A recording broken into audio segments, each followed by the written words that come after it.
On the left, I have a quote from the Dalai Lama, who I love, that man.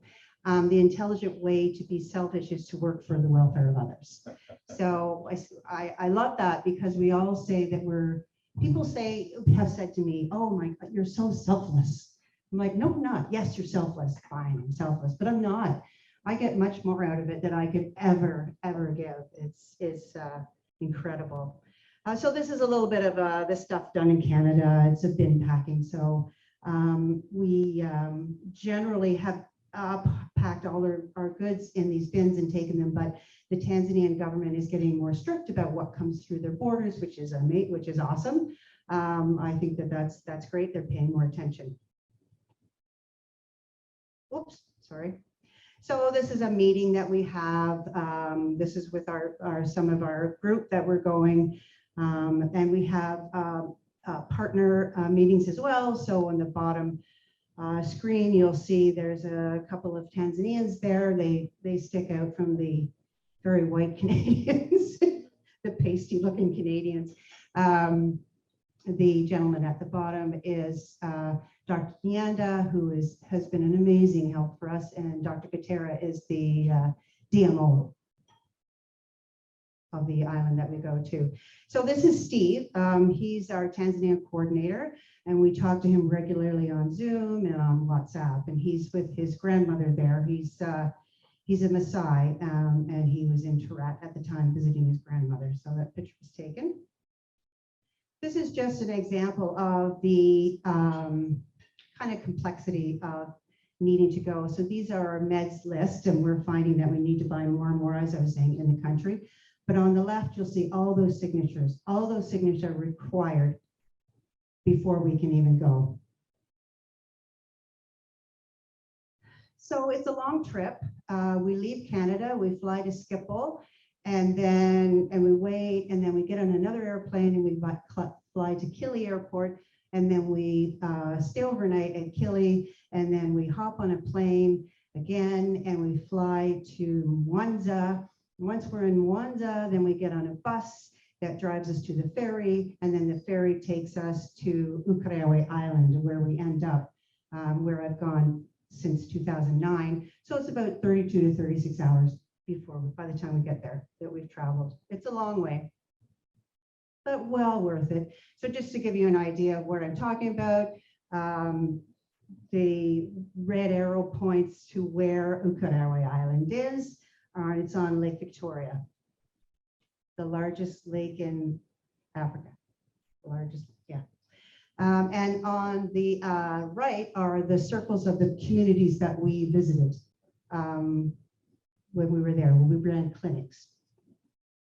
So this is a daily sort of thing. So this shows us packing up our bins, and then we put them on top of that truck.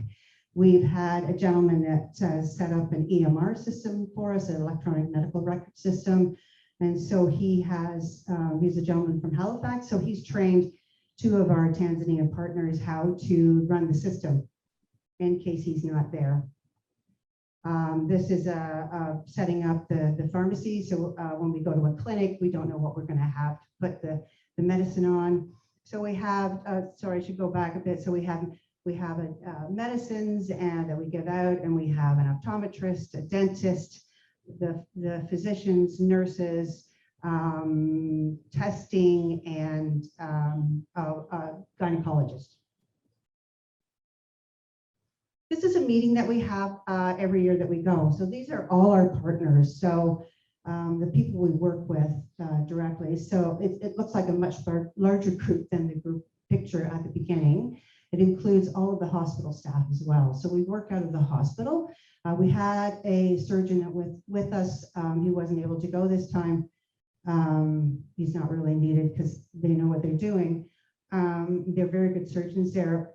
They need the supplies is what it is. It's a supply chain issue on this island for sure. They definitely have the talent. So since we've been going for so long, we've had meetings with village leaders. And these are the issues that they saw as the most important. They wanted help with. So clean water, better operating theater, community health education, most vulnerable children, and health education for clinicians. So this is all of the projects that have come out of that talk that was in 2013, I believe. So we've had all of these things that have resulted from speaking with the village leaders. In the middle, you'll see Mato, and Mato is just finishing up medical school. Amazing young man. Very giving and caring, and just a lovely fellow. This is a couple of pictures of the operating room. So brand new operating room that was built for them by Aga Khan. This is the dentist. So we have a dentist that comes with us from Halifax. This poor woman that's on the right, she had an abscess that was there for so long that the infection actually drained out of her side, out of the side of her body. And that's why she's bandaged up. The poor thing must have been in so much pain, but she had no access to healthcare. So this is us setting up. So we get to a village. This is what we see. We see a big crowd. We have to get them organized. We have to get them in line before we can do anything. Our Tanzanian partners are amazing at it. They speak the language really well, which is really helpful. And so we get everyone organized and get them in line. And then we start registering them so they can go see the healthcare providers or the optician or the dentist, whoever they want to see. This is another example of the kids there's always kids around, so many kids, and they're just so adorable. And they were helping out with the bins this day. It's a really adorable picture that I love. The one on the other side, the right side, is to me the essence of CACHA, is just a hand on someone's shoulder, a comfort. This woman had a blood pressure of 160. She was shaking, trembling. We'd given her meds, but it still hadn't come down yet. But to me, this just speaks of us and what we do there. This is setting up the pharmacy. So as you see, there's lots of pills, there's bags of pills, and they set the pharmacy up, like I'm saying, every time it's something different. Whoops, I went the wrong way. Sorry, kids. So as I was saying, we meet with the community elders. We didn't do that this past year, but we've done it many years before, just to make sure that we understand their needs, because they tell us. We don't come in and serve them in some way that's not helpful for them. So we listen to the village leaders. They let us know what their needs are, and then we go from there, do our planning from that. This is an example of one of the, she's a nurse, and she's at one of the medical stations. So this is an example of someone giving care to a couple of people there. And you'll see the list of the top 10 diseases. And the other thing that we're trying to do is we're getting more involved with the clinical officers at the clinic. So far, when we go to a clinic or a school or a church or some sort of building. And many times it feels like we just kind of go in and we go, okay, we're here, get out of our way. And that is so bad. So we are engaging the clinical officers now, and we'll be offering them a stipend as well. Why would they work for us if they're not going to be paid? So we're going to work out a budget somehow so we can pay the clinical officers. So this is the departmental meetings that we have as well. So we work with the DMO, we work with the executives, and again, it's all about understanding the needs. If we're doing a good job, if we could do something different, if we could do what we need to be doing for them. Okay, so that's it. So I'm just going to go through a few of these projects that have been done. So this is a malnutrition, and I love this project because you'll see the nurse there. She's standing there, Rosa. So she knew how to make the porridge that they give these kids, this N95, 70, I can't remember. Anyway, she knew how to make it, but she couldn't get the ingredients.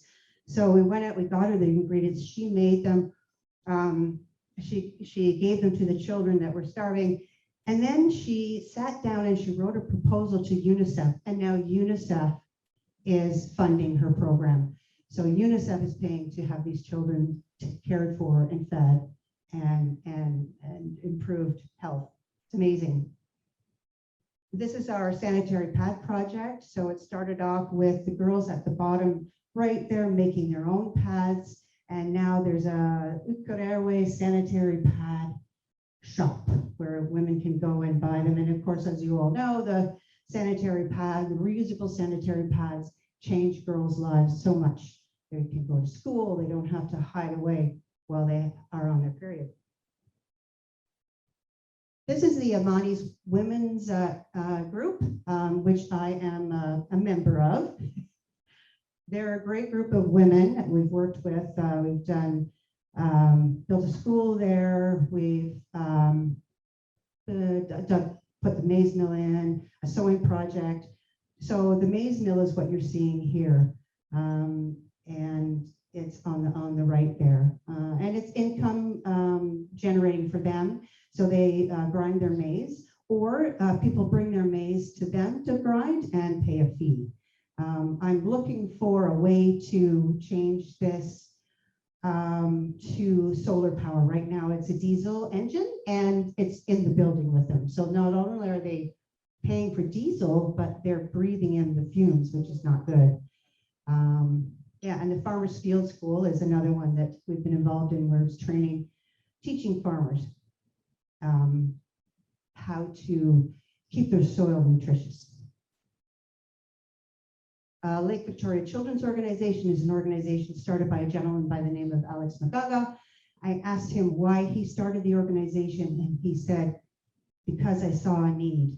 And it's just like, wow, you know, like if we all did that, if we saw a need and we did something about it, the world would be a better place for sure. So these are the children, some of the children. So the little girl in the left corner is Nema. Nema's mother died in childbirth. So dad went to live with his other wife. Stepdaughters are really looked down on in that part of the world.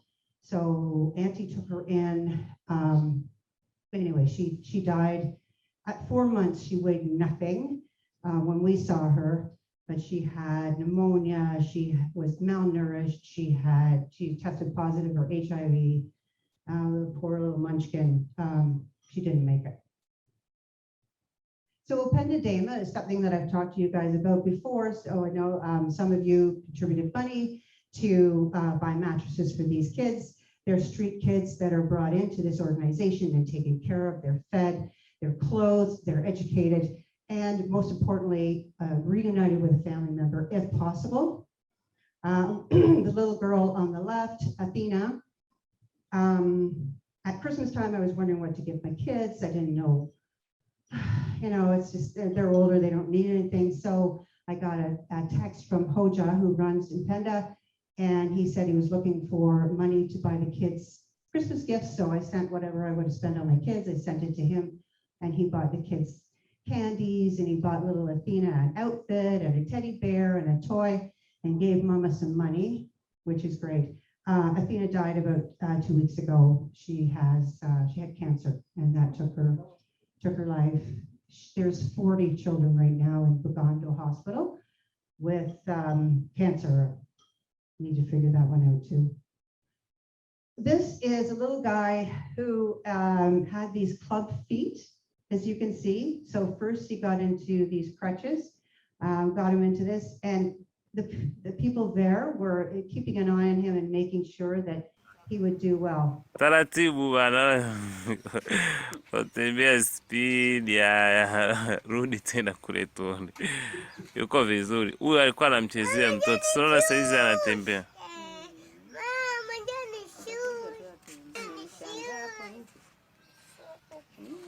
And now he's walking properly. So it's amazing. So he went from this kid who could hardly walk at all, as you can see on the left, his one foot was bent right in, and now he's walking really well. So this is a clean water project, 7 wells that were funded by the Kingston Rotary Club. They've done 7, and it's amazing. It makes such a difference. Clean water is just, it's so fundamental. It's just so important for villages to have that. So one of the fellows that goes with us is a Rotary member of the Meaford Club.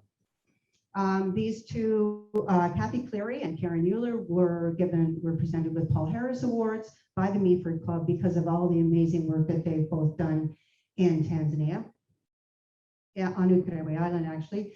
This is a kind of a collage of our friends that we've met through time, and ones that, and we've lost a few. So the woman with the glasses on at the top, Mac, she died of COVID. Daniel, with his hands on the rope, he died of diabetes. And the gentleman kind of in the middle on the right, he was killed in a car accident. And of course, the bishop at the bottom, he died of, we're not sure. He was only 76, but we're not sure how he died. So this kind of just goes through how we've progressed through the years. A big one is we've switched from the Canadian the CACHA guidelines to the Tanzanian standard treatment guidelines. We've focused our quality of care. We've cut down. So it used to be like, ooh, we'd be cheering at the end of the day. Yay, we saw 500 people today. Well, we've changed that to seeing maybe 350 a day because the healthcare providers want to give good care, not just quick care. We're wondering where the evolution will take us next. The last time we were there, we saw a lot of chronic diseases. Tanzania is definitely becoming a second world country. Things are getting better and better, but with that comes diabetes and high blood pressure and all those things. So we need to kind of change our focus on our care there, or maybe move somewhere else where people need fundamental or just basic health care. And this is increase our local participation. So this is just our progress in our evolution. There's more cars, there's more shops. We're hearing our partners and working to address the issues. All those things that we're moving on, and we're learning from the island, and we're learning where we should go next. Oh, did I go back? Okay. Yeah, so I'm just going to play this little video. This is the Imani group, actually, that sang us out of the village one day. And these are the moments in my life when I'm like, I'm not sure. I just go, thank you. I don't know why I deserve this, but I must have done something right in my life to have this experience. Second ago.